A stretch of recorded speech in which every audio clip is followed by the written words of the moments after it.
이전 영상에서는 수요의 결정 요인, 수요의 법칙, 공급의 결정 요인, 공급의 법칙을 소개했습니다. 그리고 수요가 우하향 곡선임을 배웠고, 재화의 가격과 수요량의 관계를 살펴봤습니다. 공급은 우상향 곡선이며 재화의 가격과 공급량 사이의 양의 상관관계가 존재함을 살펴보았습니다. 이 수업의 목적은 수요와 공급이 시장에서 만나 가격과 수량이 시장에 의해 확립되면 어떤 결과가 되는지 논하는 데 있습니다. 균형의 정의부터 시작합니다. 물리과학에서는 평형 상태의 균형으로 생각할 수 있습니다. 미식경제학에서 균형은 수요량과 공급량이 일치할 때 생깁니다.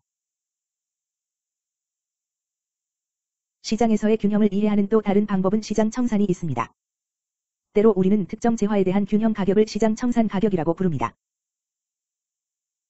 시장 청산 가격은 시장이 균형 상태를 이루는 가격대를 말합니다. 시장 청산 가격일 때는 시장의 부족도 잉여도 없습니다. 우리 그래프로 넘어가서 소고기 시장에서 시장 청산 가격의 사례를 살펴보겠습니다. 수요는 소비자들이 특정 기간 다양한 가격으로 쇠고기를 구매할 용의와 능력을 보여주는 우하향 곡선이라는 것을 우리는 알고 있습니다. 우하향 수요 곡선은 소비자가 소비할 소고기 단위마다 추가로 얻는 편익이 감소한다는 사실을 반영합니다. 따라서 수요를 다른 말로 하면 소고기에 대한 소비자의 한계 편익이 됩니다. 쇠고기 시장의 공급은 우상향 곡선으로 나타납니다. 우상향 곡선이 보여주는 것은 생산자들이 일정 기간 다양한 가격으로 시장에 내놓을 용의와 능력이 있는 소고기 공급량입니다. 또한 이전 영상에서 공급은 재화 생산자들에게 한계 비용을 나타낸다고 설명했습니다. 어떤 재화의 산출량이 증가할 때 자원은 더 희소해지면서 한계 비용은 증가합니다. 따라서 생산자들은 가격이 상승할 때에만 재화의 공급을 확대할 용의가 있습니다. 이 시장에서 쇠고기의 수요와 공급 상황을 보면 균형 가격과 균형량이 어디인지를 꽤 쉽게 알 수 있습니다. 균형 가격은 수요량과 공급량이 일치하는 가격입니다. 즉, 수요와 공급이 만나는 곳입니다. 우리는 균형 가격을 P라고 부릅니다. 이 교차 지점 바로 아래에 해당하는 수량인 균형량을 우리는 Q라고 하겠습니다. P 이외의 다른 가격대에서는 시장의 불균형이 존재합니다. 자, 여기 메모의 다음 부분을 보세요. 우리는 시장에서 가격이 너무 높으면 어떻게 되는지 이해해 볼 수 있습니다. 이 그래프에서 P보다 가격이 높으면 어떤 결과가 되어 불균형이 초래되는지 살펴봅시다. 그래프의 P1 가격을 지정합시다. P보다 높은 가격대입니다. 수요의 법칙은 소고기 수요량이 감소한다고 말합니다. 가격이 높을 때 소비자가 구매할 용의와 능력이 되는 쇠고기 수요량은 줄어듭니다. 반면에 가격을 인상하면 쇠고기 생산자들은 더 많은 공급량을 제공하길 바랄 것입니다. 추가 단위 생산에 드는 생산 비용이 가격 인상으로 충당될 수 있기 때문입니다. 결국 P1이라는 가격의 결과는 공급량이 수요량을 초과하는 소위 불균형 상태를 마주하게 됩니다. 이 상황에 대한 다른 표현은 잉여입니다. 시장에서는 P보다 높은 가격으로 소고기의 잉여 또는 초과 공급이 존재합니다.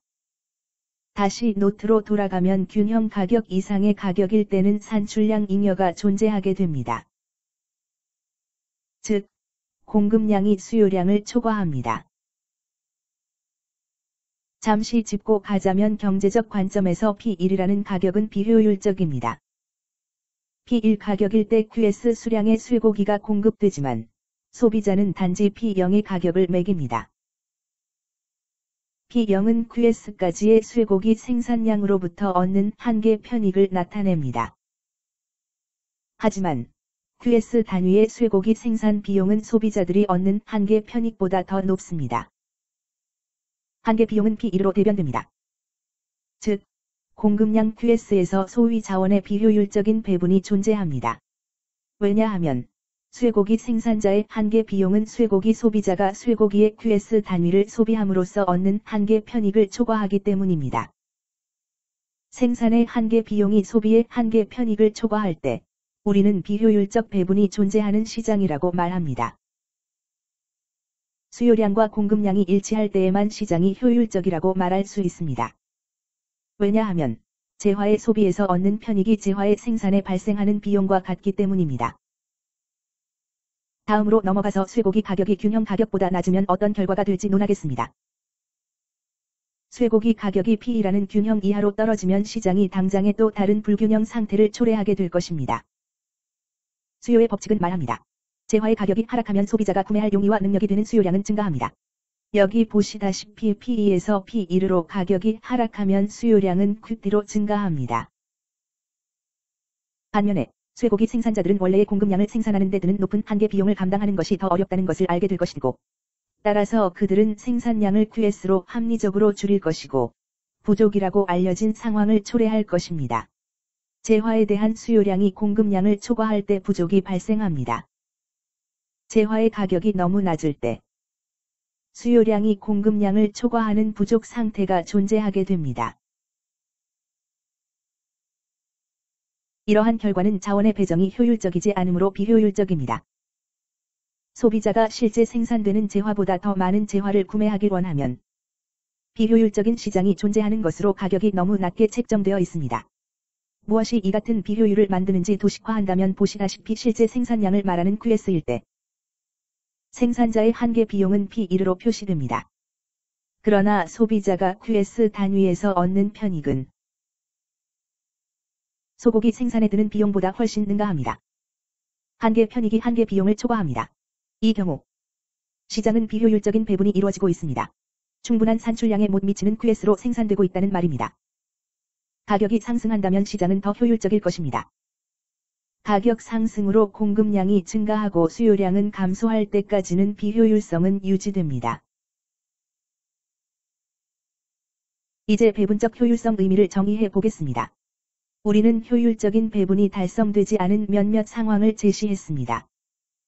공급량이 균형량보다 많거나 공급량이 균형량보다 적다면 배분적 비효율성이 존재합니다. 배분의 효율성은 소비자의 한계 편익이 한계 생산비와 일치할 때 발생합니다. 경제 분석은 종종 비용과 편익의 뿌리를 두고 있습니다.